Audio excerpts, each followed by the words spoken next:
4 या अंकावर राहूचा अंमल आहे.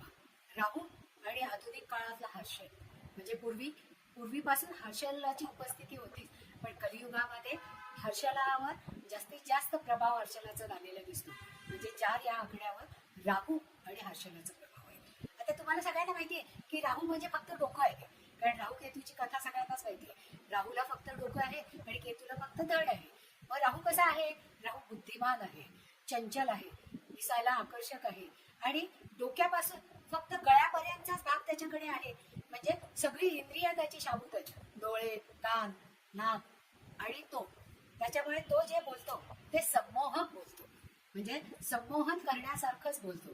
तर 4 या अंकावर जर या राहूचा प्रभाव आहे, तर 4 या अंकामध्ये आणखीन कोणते कोणते अंक येऊ शकतात? 4 तारीख, 13 तारीख, 22 तारीख आणि 31 तारीख. कारण 31 तारीख दरवेळेस येत नाही, पण 4 या अंकावर राहूचा अंमल आहे.